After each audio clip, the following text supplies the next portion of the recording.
So when it comes to creative financing, this is going to be an oversimplification. And we're not going to get too down into the minutia. What I want to do is a high-level conceptual demonstration for you guys so that you understand when we're talking to friends, family, people within the Storage Rebellion community, outside of the community, just our network, and we're looking to raise money. These are some typical structures that we can use. Understand, again, I'm not an attorney.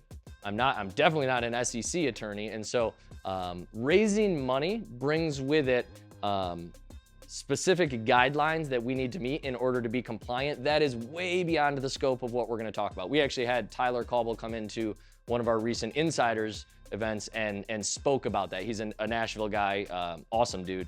But he talks about how to syndicate and raise money. It's something that Ian's done in the past, where you're raising money from a bunch of people, pooling that money, and then buying a massive facility that you couldn't buy on your own.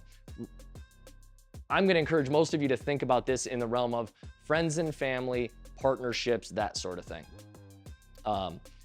So we've got debt, we've got equity, and then we've got what I would call a hybrid structure. And so the first, I think, is the most easily accessible to all of us, regardless of our experience level, and that's debt, right? This is borrowing money from someone, whether it's a banker or an individual, at either a fixed, variable, or escalating interest rate. Everybody's heard of a fixed interest rate? Yes? No? Show me a hand so I know I haven't put you to sleep yet. Thank you. Variable? Okay. How about escalating? Less hands, but some. Awesome.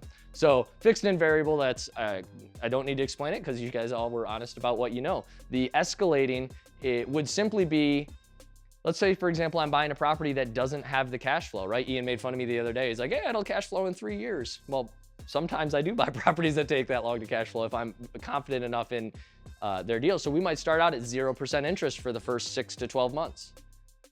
And I know I'm gonna fill up to some extent, but not to the extent where I could service a 7% interest rate by the end of the first year. So we might go 0% for the first 6 months, 3% interest for the next 6 months, and then 6% interest thereafter, right?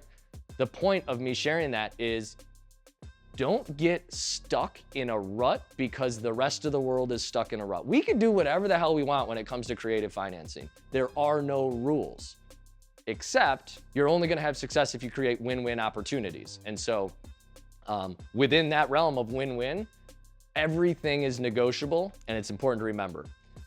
When you have debt, that's secured by a note or a pledge of collateral. So a note and a mortgage is, you guys are familiar with that. It's how we buy our houses to live in most of the time, and it's pretty straightforward. Sometimes we're in a situation where we can't give a first position mortgage to somebody or a second position mortgage to somebody. So in those instances, we could own a storage facility, for example, in an LLC, and I'll just use a quick example. My Florida property, I bought it. I raised some money through equity, which we'll talk about in a minute. And then I raised a bunch of money from friends and family, some people in this room. But I couldn't give all 6 of those people a first mortgage because there's 6 of them. And that would have compromised or at least decreased the security that my equity investors had. And so instead, I pledged my collateral. I owned, I think when I bought the property, 76% of the deal, and my equity investors owned the other 24%. So I, to my investors, pledged my 76% ownership stake as the collateral to theirs. So they couldn't take the whole property because there were other equity investors who owned it, but they could take my 76% if I didn't pay them in accordance with our terms.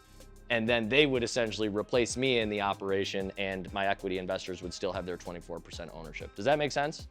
Okay, that's a high level deal. I don't want to get too down into the weeds. I thought I'd use that as an example.